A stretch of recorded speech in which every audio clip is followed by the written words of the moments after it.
All right, what's your experience in the U.S. military? I was in 66 to 68, spent a year here in the States and a year in Vietnam. Okay. After a year in Vietnam, you must be familiar. Were you involved in warfare? I'm a dentist. I served with part of the time with a combat unit, the 10th Aviation, but we were mainly, it was in a dental clinic. So many people are concerned that if Israel goes in to this Gaza area, that there are going to be casualties on both sides. It's possible that they're even walking into a trap. Well, without a doubt. How do I want to put this? The way Gaza is set up, and there's little chance that there won't be horrendous casualties. On both Probably sides? on both sides. I think, look, I've read a great deal on the Middle East. I've read a great deal on Vietnam. I'm somewhat of a military historian on the side. There's nothing worse than city fighting, street fighting, house to house, especially in a built-up area like that. Personally, I think Gaza is going to look like Berlin did at the end of the war. And there's no way around it. When you've built, assuming that everything that I've heard is correct, 300 miles of tunnels under Gaza City, I think there are ways to alleviate it. If they do it, I don't know. I mean, I would get in there and flood the tunnels, try to, flood out the rats if it's going to happen. But what if the hostages are in there? It's terrible to say, but I think unless a miracle happens, I think the hostages have been written off. Either way? Yeah. Unless they go in small groups beforehand and they can locate where they are, I think the chances of getting any or maybe a few hostages out are very, very slim. I hope I'm wrong, but in my gut, I don't think so. But do you see this as purely a border conflict, a border dispute? Not at this point. I think you have to look at the power behind it. The power behind it is Iran. And as long as Iran is funding things, I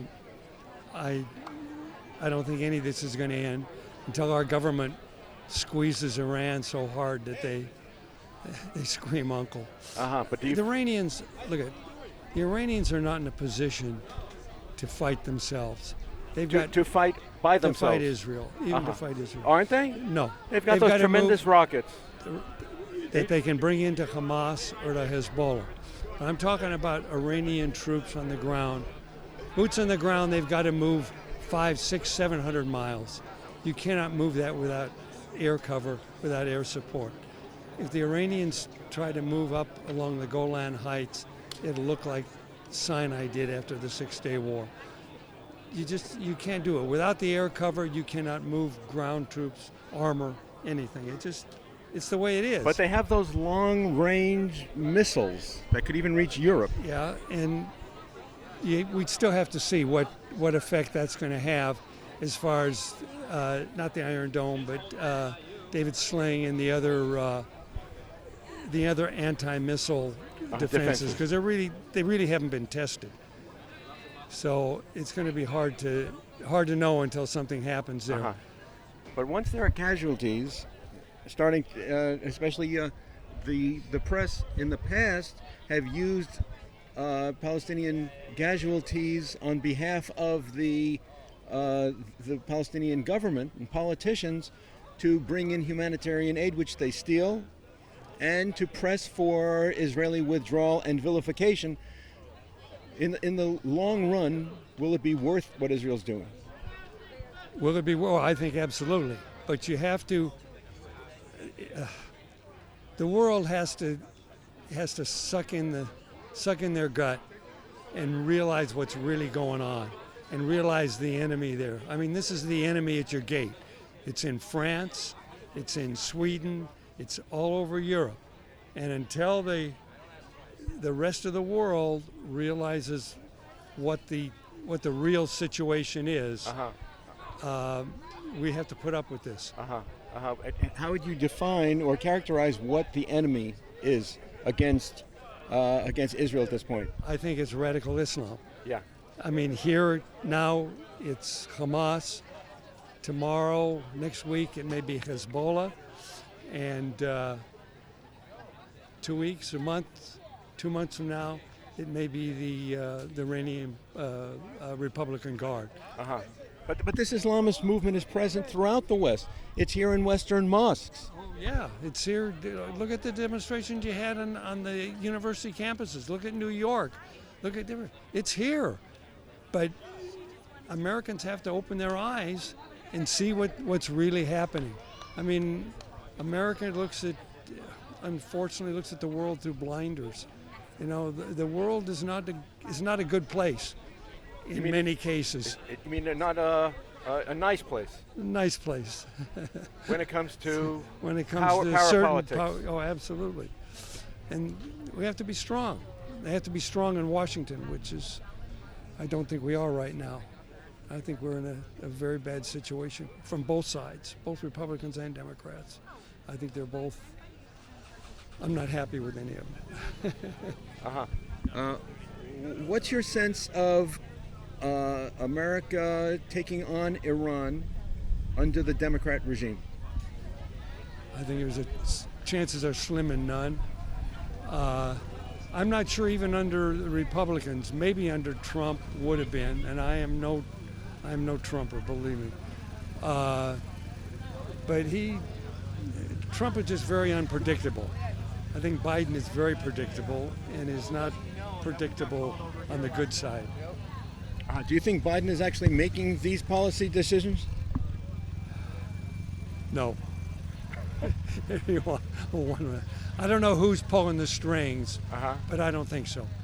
I think the only decision, in my view, that he made was the pullout in Afghanistan, which was a disaster. And I think he dug his heels in, says, hey, we're going to get out of here regardless, whatever the situation was, we're going to be gone. And it was a tremendous mistake. No military man would have ever abandoned Bagram before they had everybody out of there.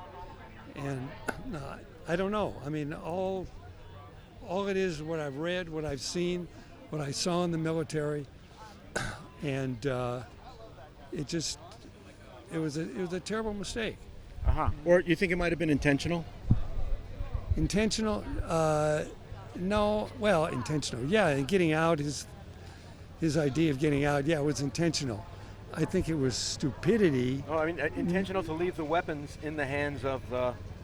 Honestly, I don't think he had any clue that was going to happen. The I really don't think Pentagon wouldn't have occurred to them?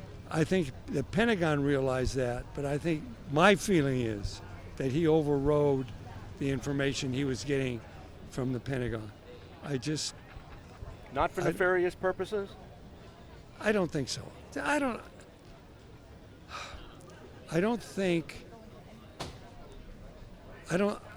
he's particularly bright when it comes to international relations. I think that Gates, have you read Gates' book, Duty? Okay. His thing was that Biden, when he was vice president, never made the correct decision as far as international politics. And I think everything that's happened since has been right on there.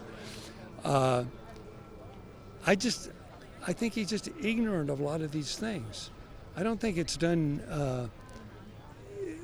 out of malice or viciousness or anything else. I think it's done out of stupidity. And I don't think he's well informed. I think he's got people around him that may be giving him some very bad advice. But I don't think the man himself is evil. I think he's ill-informed, and I think other people are pulling the strings. I got you. One last thing about communism. So there were communists who set up, and obviously you confronted communists in Vietnam. There was a communist booth, they call it the Socialist Workers' Party candidate, and they're here. They're teamed up with the Islamists. Right. Both have something in common. They both are anti-establishmentarians. They want to replace the existing order. But what do you think about communism now backing, because they back a lot of these anti-Israel demonstrations and get the Palestinians on their side? Right. Well, there's different degrees of communism. I think that, there was Tito, who was not a hardcore communist. Tito from Yugoslavia? Yugoslavia. The greatest mistake we made in Vietnam was not understanding Ho Chi Minh. Ho Chi Minh was not a hardcore communist. Ho Chi Minh lived here in the States for 3 years. He was in Boston. He was probably one of the greatest forces against Chinese expansion to Southeast Asia. And we just failed to realize it. We failed to realize it, I think. Part of it was because of the McCarthy era. Part of it was the Dulles foreign policy. I feel that one of the greatest mistakes, or the greatest tragedies in American foreign policy, was when John Foster Dulles was Secretary of State and Allen Dulles was head of the CIA. I mean, I don't know how familiar you are with the thing, but they overthrew the government in Guatemala. They overthrew Mossadegh in Iran. They overthrew Lumumba in Africa because they thought these people were hardcore communists. There's communism. These people, these Trotskyites and so forth, these are hardcore people. So we get out of the way here. Yeah. These are hardcore people, but it's not just communism. Communism is not an all. Okay. Oh, okay. Is not a a pure, unified, same philosophy across the board. Yeah. And we have failed to realize that. Okay, but there's so much CCP, Chinese Communist Party influence in this Biden-Obama administration. Absolutely. I agree with you 100%. Yeah, the authoritarianism, the cheating in elections. Well, part of this is the border. His border policies, yeah. I feel, is a disaster. They've allowed the Chinese to buy land, to invest in here, buy stuff near military bases. This is it. Now I don't know if this is Biden's philosophy, Biden's policy, or these are the people around him. I feel it's wrong, but I'm not in a position to know who's pulling the strings. All I can tell you is what I see, what I read, what I've read in the past. But okay, Jerry, thank you very much. It's very good. Thank you.